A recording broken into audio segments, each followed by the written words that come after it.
नमस्कार, मैं मनीषा और आप देख रहे हैं जनता की आवाज़ न्यूज़ 24। फर्जी SC/ST एक्ट के विरोध में अनिश्चितकालीन आंदोलन का आगाज के लिए इस प्रेस कॉन्फ्रेंस का आयोजित किया गया है। इस प्रेस कॉन्फ्रेंस का मुख्य उद्देश्य है कि स्वर्ण समाज पर या हिंदू धर्म पर थोड़ा भी आँच आता है तो सब मिल के इसके खिलाफ कदम से कदम मिलाकर चलने को तैयार हैं।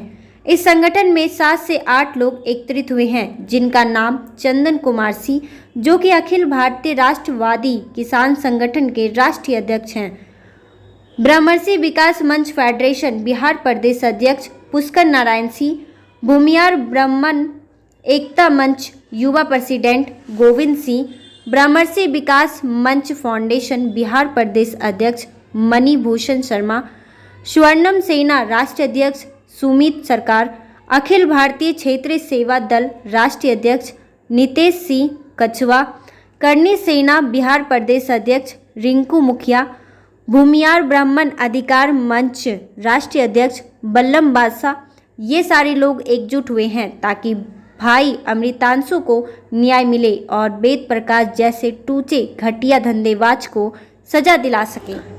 ब्रह्मर्षि विकास मंच फेडरेशन के बिहार प्रदेश अध्यक्ष पुष्कर नारायण सिंह ने इस प्रेस कॉन्फ्रेंस में क्या कुछ कहा है, आइए देखते हैं। एक तरफ आप अमृतांशु वत्स पर कोई दबाव माने इतना ज्यादा दबाव बनाए हुए हैं गिरफ्तारी के लिए, और दूसरी तरफ वेद प्रकाश उर्फ खेद प्रकाश उसको हम लोग कहते हैं, क्योंकि वह पूरे संप्रदाय के लिए खेद का विषय है। एक हिंदू जाति में जन्म लेकर के और हिंदू देवी देवताओं के ऊपर इतना भद्दा टिप्पणी करता है, तो यह कौन सी संविधान तर्क बात करता है खेद प्रकाश? पूरे समाज के लिए खेद का बात है। वह कहता है कि भगवान कृष्ण के बारे में आपत्तिजनक बात कहता है। वह हिंदी देवी देवताओं के तो हो गया, जाति विशेष पर सामान्य जाति के जितने भी, चाहे वो ब्राह्मण है, राजपूत हैं, भूमिहार हैं, उनके यादव, इन पर भी टिप्पणी करता है। तो यह टिप्पणी वह कहता है कि हम बाबा साहब भीमराव अंबेडकर के सपने को साकार करने जा रहे हैं। तो बाबा साहब, मैं आपके प्रेस कॉन्फ्रेंस के माध्यम से, आप सभी के न्यूज चैनल के माध्यम से यह प्रश्न चिन्ह खड़ा करना चाहता हूं कि बाबा साहब भीमराव अंबेडकर के लिखित संविधान में कौन सा ऐसा खंड वर्णित है जिसमें दिया गया है कि किसी जाति विशेष के ऊपर आप टिप्पणी करिए, किसी धर्म के ऊपर टिप्पणी करिए। अगर यह टिप्पणी करते हैं और ट्विटर, फेसबुक उनको नहीं रोकता है, इससे यह प्रमाणित होता है कि यह सरकार के द्वारा प्रायोजित अभियान है कि जाति विशेष को, हिंदू को आपस में लड़ा करके तोड़ो। और यह खेद प्रकाश, यह हिंदू नहीं है, इसका अगर DNA जांच करवाया जाए तो यह मोहम्मद गजनी और गौरी का वंशज है, क्योंकि एक हिंदू जाति में जन्म लेकर के अपना धर्म के ऊपर ऐसा टिप्पणी कैसे कर सकता है? तो यह बाबा साहब भीमराव अंबेडकर के सपने को साकार करने का के लिए पत्रकारिता नहीं कर रहा है, बेकार करने के लिए पत्रकारिता कर रहा है। और जिस प्रकार से यह बाबा साहब भीमराव अंबेडकर का नाम लेकर के बोलता है, उससे यह लगता है कि आने वाले दिनों में बाबा साहब भीमराव अंबेडकर का सरेआम हर चौक चौराहे पर पुतला दहन किया जाएगा, अगर इस प्रकार के पत्रकारिता करने से सरकार अगर नहीं रोकती है तो। पत्रकार अभी आपने नहीं कहा यूट्यूबर हैं, सोशल मीडिया पर बहुत वो अपने आप को बोलते हैं कि पत्रकार हैं। हाँ। उसके बाद आप जितने अभी जो संसद में सदस्य हैं, चाहे चिराग पासवान जी का बात कर लें या अन्य जो इनके पक्ष में चिट्ठी लिखे हैं, उन्होंने लिखा है कि दलित पत्रकार के ऊपर हमला करने का प्रयास। भाई कहाँ हमला हुआ है, उसका एविडेंस तो दो।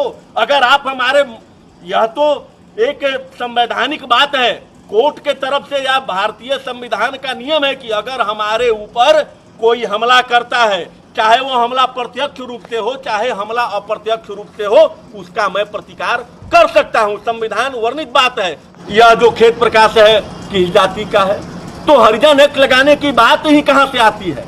यह तो बिल्कुल ही गड़बड़ है। और बहुत सारे थानों में इनके खिलाफ आवेदन दिया गया, लेकिन वहां पर FIR दर्ज नहीं लिया जा रहा है। तो इससे यह तो साफ सरकार का मानसिकता दिखलाई देता है। बिहार पुलिस भी क्यों चुप है? बिहार पुलिस क्यों संज्ञान नहीं लेती? बिहार पुलिस सोशल मीडिया पर कोई अगर आपत्तिजनक पोस्ट करते हैं तो सोशल मीडिया 24 घंटे के अंदर बिहार पुलिस मुख्यालय तुरंत उनको गिरफ्तार करके जेल भेज दिया जाता है। आखिर देखिए, इन पे सरकार क्यों का नहीं इसमें सरकार या मिलीभगत बिहार है पुलिस और वेद मुख्यालय प्रकाश को बचाने का DGP, प्रयास SK किया जा क्यों रहा है। संज्ञान नहीं ले रहे हैं? समझ गए, सरकार की इसमें मिलीभगत है और वेद प्रकाश को बचाने का कार्य किया जा रहा है। प्रकाश इतना बड़ा जिस प्रकार से चुतियागिरी किया, हिंदू देवी देवताओं को सरेआम गाली दे रहा है, स्वर्ण समाज को गाली दे रहा है, हिंदू तो सब है, सनातन को गाली दे रहा है, ये बहुत बड़ा अपराध है। उसका अरेस्टिंग होना चाहिए। समय में सरकार यदि उसको नहीं ठीक करेगा तो हम लोग तो ठीक कर ही देंगे उसको ना। निर्दोष अमृतांशु वत्स को 10-10 हम पुलिस लोग का जिस थाना समाज छापा से मार रहा आते है, हैं, घर जिस पर संगठन से आते हैं, बताइए कि बेवजह एक तो ये बहाना है ना, कुछ भी कीजिए, शेड्यूल कास्ट एक्ट लगा देना।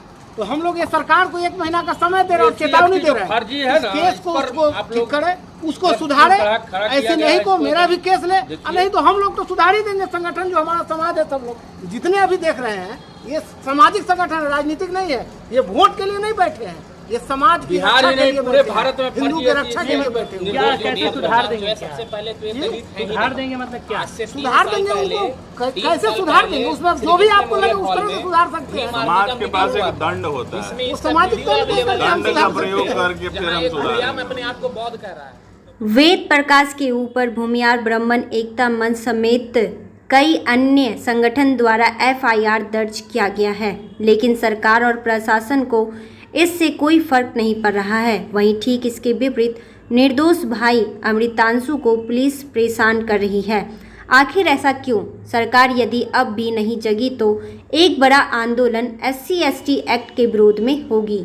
ऐसे ही अपडेट्स पर बने रहने के लिए हमारे चैनल को लाइक, शेयर और सब्सक्राइब अवश्य करें।